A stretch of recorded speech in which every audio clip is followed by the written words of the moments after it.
बात करेंगे बॉलीवुड इंडस्ट्री के बारे में। आपको बता देते हैं, बॉलीवुड एक्टर अनुपम खेर ने एक्ट्रेस महिमा चौधरी का एक वीडियो अपने सोशल मीडिया पर शेयर किया, जो कि बेहद वायरल होता हुआ नजर आ रहा है। आपको बता देते हैं, इसी के साथ अनुपम खेर ने बताया कि मैंने अपनी 525वीं फिल्म द सिग्नेचर में बेहद अहम भूमिका निभाने के लिए महिमा चौधरी को चुना है और खास किरदार महिमा चौधरी इस फिल्म में निभाने जा रही हैं। लेकिन उन्होंने बताया कि 1 महीना पहले मैंने अमेरिका से महिमा चौधरी को फ़ोन किया था, जब बातचीत के दौरान मुझे पता चला कि उन्हें ब्रेस्ट कैंसर है। जिसके बाद अनुपम खेर महिमा चौधरी को मिलते हैं और उसके बाद उनके द्वारा महिमा चौधरी की एक वीडियो सोशल मीडिया पर अपलोड कर दी जाती है, जिसके बाद ये वीडियो लगातार वायरल होता हुआ दिखाई दे रहा है। क्या है इस वीडियो में और क्या बोला गया है महिमा चौधरी के द्वारा, आइए दिखाते हैं आप।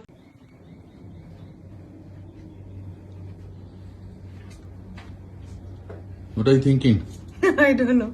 Just trying to concentrate on the camera and see that he gets my focus. After how long are you doing this photo shoot? Oh, photo shoot I do at home, but I do it with my hair that I've bought, which I think is my hair. So what happened? Tell me the story of I called you up for this role in the film Signature. It's uncanny. You called me at a time when I'm just getting my infusion and the nurses are standing on me, and I know you're in the USA.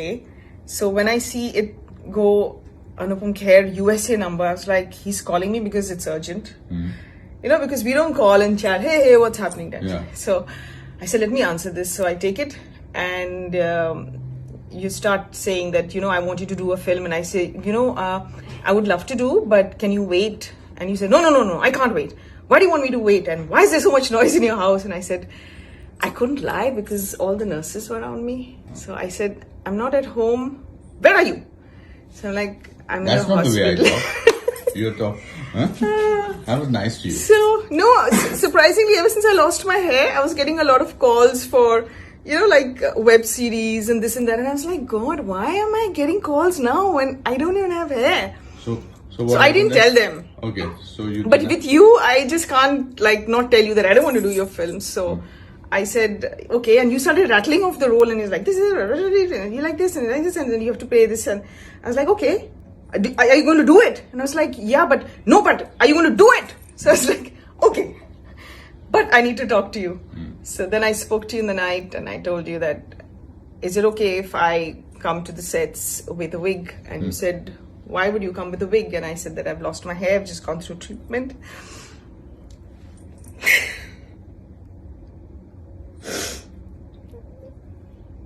I don't know, it just gets emotional. It's okay. I think you're the most courageous person. I just want to thank you for being okay with it, because I thought I should tell you that I'll be wearing a wig, and then you said, why even a wig? Why can't you just do the film just as the way you are? And I said, I don't know if I have the courage. And you said, I think you do. So I just think it's so nice. When did you discover that you have breast cancer? No, my breast cancer, I didn't have any symptoms. I do like a yearly test for myself where I do my sonography and blood tests. You know, the yearly checkup. So it was an annual checkup where my person who was doing my sonography said, I think you should go and get this checked with Dr. Mandar, who's an oncologist. And I know about him. So the minute I heard that, luckily I had a friend with me. I never take anyone with me when I do all these yearly checkups. And so I went and met Dr. Mandar, and he said, we'll do a biopsy, but it doesn't look anything. These are cells which are pre-cancer cells. It's called DCIS. And sometimes they become cancer, sometimes they don't become cancer. So it's up to you. Do you want to remove them? And I said, no. I'm like, take it out. So we did a biopsy and it didn't come cancer. It was negative. But I still wanted to take it out. So when we took it out and they did a biopsy of the entire cells that were removed and tissues, they found tiny cell, like a tiny portion of cells that had already become cancer. And so he said that when you were in this surgery, we put a port. So I still have the port here, you know, this raised bit, and then you have these veins which are going in. So they said, we have to give you chemo. And then I started crying. And then my sister was like, it's treatable. Doctors saying it's 100% treatable. You know, these are very, very early cancers. And that's the one thing that, you know, if you catch it early, cancer is treatable. And my sister was like, why are you behaving like a 17th century woman? Why are you crying? I mean, the doctor's like, good news. And you're crying. Well, I think we're just so terrified of the word cancer, which is why I didn't share it with my parents, because they're so vulnerable. They are like, I live with them and they're like, especially my mother's like, she's very vulnerable last 2 years. She's been with nurses. So I just went and told her, Mommy, I have a lump in my breast. So I had it removed. That's why I didn't see you for 10 days. And her blood pressure just went up and down, and she was passing out. And then by the evening we had to take her to the hospital. So what do you feel now? You've shot for 2 days for the film. I feel so good. Yeah. Yeah. So what do you want to tell women who discover suddenly? Because I think I learned from the women. I learned from a lot of women who were coming to chemo and they were like, oh, I'm going to work straight from here. And I was like, really? Why do you have to work? Doesn't your company give you an off during time? They said, no, they gave us off. It's completely paid for and all. But I don't like to sit at home. I like to work when I'm doing this. It just makes me feel normal.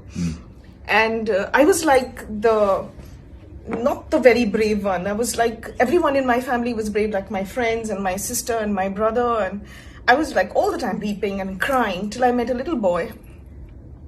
I heard his voice and he gave me strength. And I just looked at him, and during my half chemo, I went just to make conversation with him. And I said, "Arey, aapki dawai bas itni hai, meri to itni sari hai. Isi se to theek hote hain." he said that. He was also getting treated for...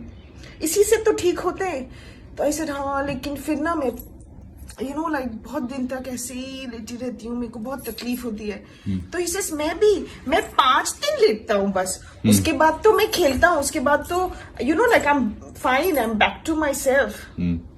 So I was like, So wow. Shalom, what I want to tell you is that you are my hero. So she is my hero, and she's fantastic. She's the best thing. He actually said, beautiful. When I said, I don't know if I'll suit, being on the sets like this, he says, we don't have real life heroes, and that's what we're looking for. And you are one of them. So thank you. He's been so supportive. Oh my God. Thank you so much. So much. All those people who are listening to this Mehima Chodhury, she is the best thing. And she's superb. You need more people like this, because no matter how many people you have holding your hand, it's not enough during times like this. So, I am so grateful to him. So all for of you out. people now have to pray. She's fine by the way. Yeah, I'm fine. I'm totally recovered. Yes. So, and I'm doing well. Thank you. Lots of love. Thank you. Thank you so much. Thank you. Cut.